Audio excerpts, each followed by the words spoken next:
Could you tell us about it, madame? It was the 21st of May, 1961. His name was Djamal. You know, my only son.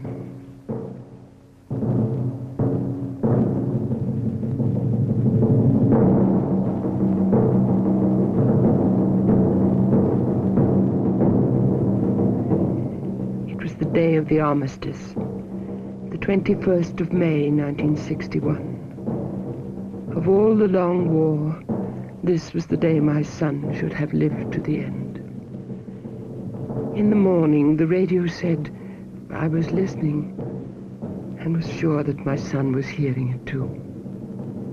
The French government has decreed a cessation of all offensive military operations throughout the territory of Algeria from 18 hours on May the 20th. The security forces shall not engage in any action except in the case of lawful defense or in pursuit of anyone committing an act of aggression. This armistice is to last for the period of 1 month. It shall be suspended or prolonged according to the development of the situation. And I began to pray at once that this day would be for my son a day of peace. I thought right away that he would come back to me and that life would begin afresh, better than before. Better than it was, because there would be no longer arms to be taken up, nor wars to be waged, wars that kill.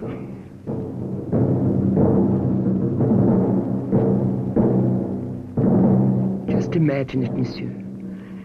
It was so little to ask for. Our joys were simple, our happiness easy to achieve. Imagine it, monsieur. At last, the life of every day.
And when you heard the radio announcement?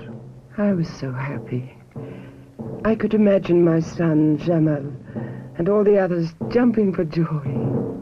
An armistice that already tasted of peace. And how my son, how this whole war generation needed peace.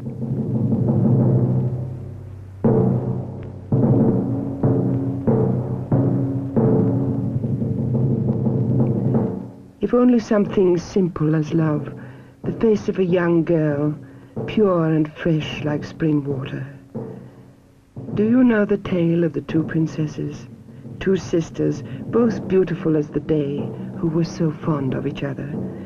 They fell in love with the same young man. But as they did not want to hurt one another, each sacrificed herself for her sister's happiness. They died of love, so that they should not die for hate. And they were buried side by side in their garden. Today the place is called the Cemetery of the Princesses. It is very close to our home. My son used to go there every morning after he had his fritters. There is a well there with sweet fresh water. And if one's heart is open, and if one believes in the tale of the princesses dying for love, one of them might appear for you.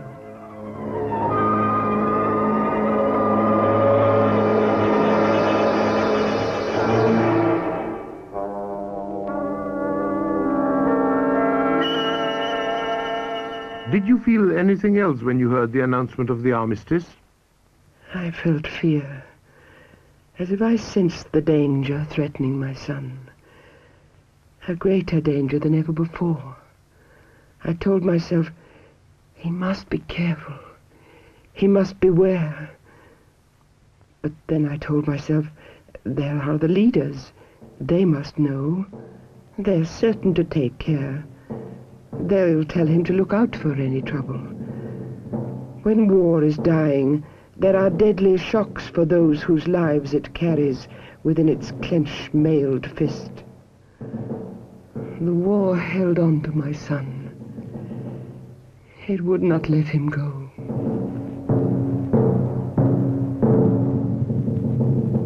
Do you know what happened after that? Yes, I do. Do you think a mother wouldn't know? I asked, I searched, I found out. When they heard the announcement, they set out to get information. They descended towards the river. It was as if they marched for the last time. As if the roads would lead them home at last. And they talked of all the things they were going to do. They made plans. I too made them for Djamal, for my son whom I waited for. I wanted him so much to take the time at last. Take the time? Time to live.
How old was he?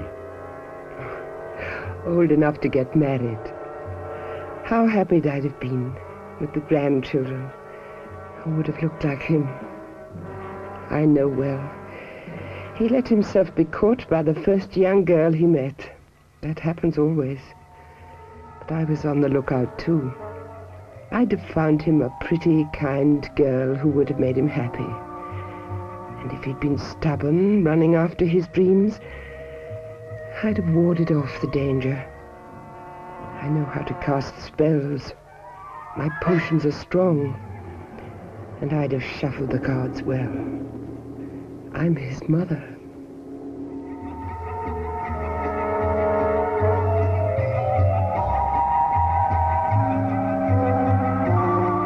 Yet what's the use? He would have avoided it all. He'd have done as he pleased.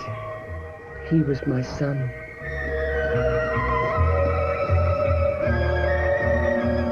We were separated such a long time. He up in the mountains, and I down in my city.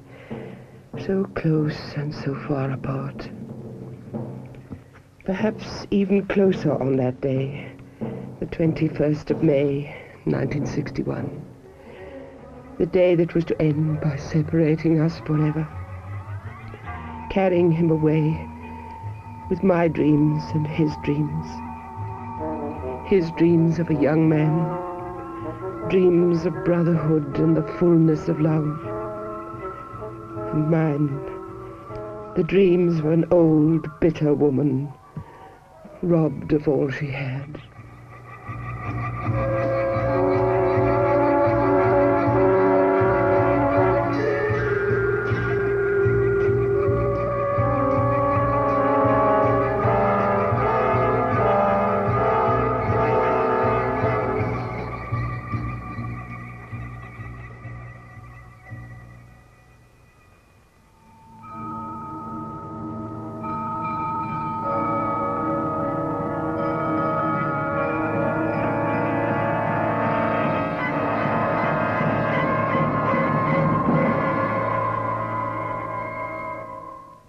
You said they went down to the river. Yes, the river.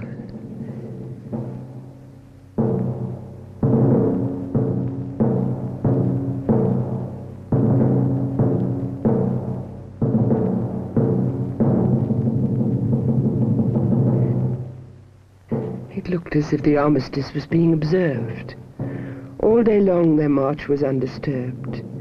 Peace seemed to have settled, loosening their very movements, liberating their hearts, their voices, letting loose the old joy that had been stifled by the curfew.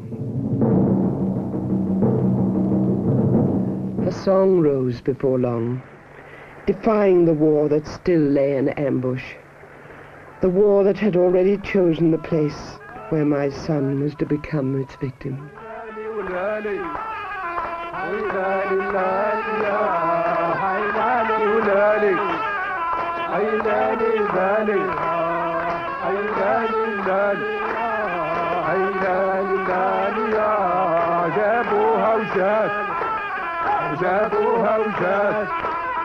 جابوها وجات والرجال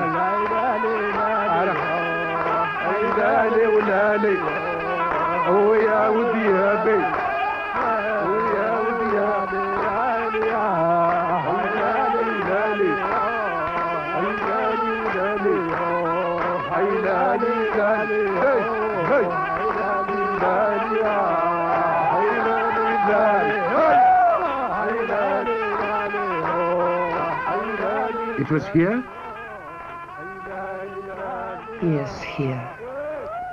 He would never move from this spot.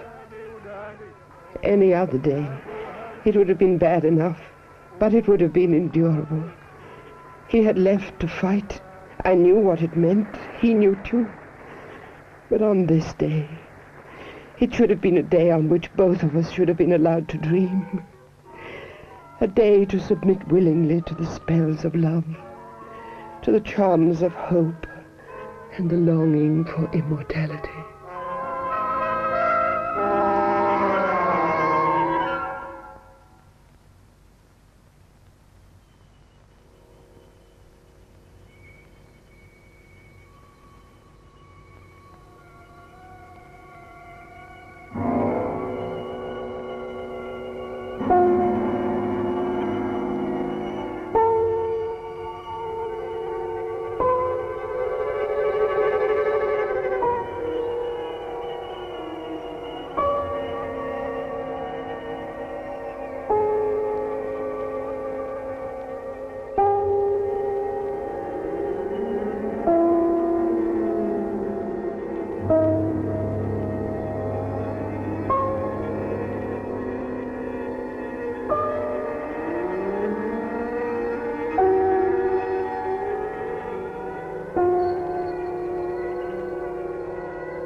Madame! No.